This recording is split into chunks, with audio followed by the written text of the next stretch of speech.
Hi, Alan here. And one of the things I love to talk to folks about are lenders. And normally it's about private lenders, but you could have other lenders, hard money lenders or banks. And what happened is, to me, is when I started out, I had banks, I had hard money lenders, then I gravitated into private lenders.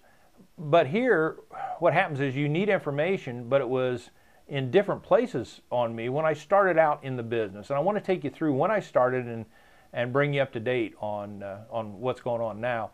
Well, the pieces of paper that I had on lenders were in a file cabinet or laying on somebody's desk, hard to get a hold of, and especially if you're out of the office. You're running around in your car, you might have an office at home, you might have an office off-site, and it always seemed to me that I was disconnected from the darn piece of paper that I needed. Somebody'd call me up and want to know something. Well, the piece of paper sitting on my computer someplace, or and we're not only dealing with the actual loan piece of paper, but what about promissory notes, mortgages, amortization schedules, and monthly payments to lenders or payments accruing, and getting your hands on data like that. The payoff is one of the biggest issues. Why? Because if you're dealing with a private lender and you're doing the payoff, which is what I normally do, with banks you don't have to worry about that, or hard money, because they take care of it. But the private lender, normally the private lender doesn't take care of that data. They're just not tuned in. Some might, but mine never have.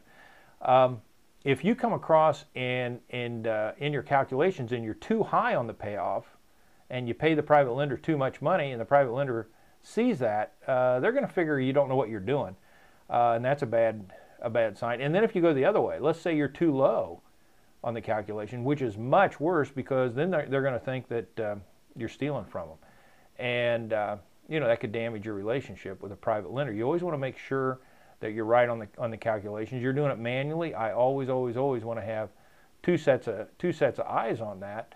You see, accuracy is critical. If you had a system that would calculate this for you, it makes your life a heck of a lot easier.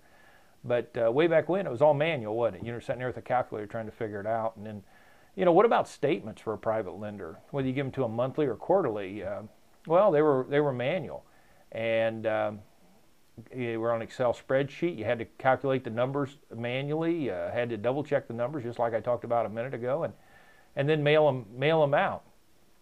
You see, my goal was when I had Brad come to me, and he wanted to create this web-based system that you now own. We wanted to ratchet this up in a number of different levels, make it easily organized. If you want to do meetings, or one of the things I'm known for is doing luncheons with private lenders. If you want to do a luncheon with a private lender, I've got a check sheet. In fact, many people buy my system just to get their hands on that check sheet. Well, what about if I could take that check sheet and put it up into a web-based system and make it dynamic? Just think about that, how easy it would be. And know the specifics on loan numbers with just a click of the mouse. Or what about calculating loan payments and interest, and then generating monthly reports at lightning fast speed? Just think of the benefits. Well, you now have your hands on that. And what I'm going to do is I'm going to turn this over to Brad and let him pick it up now and walk you through some of the cool things that him and I developed with ZZZ.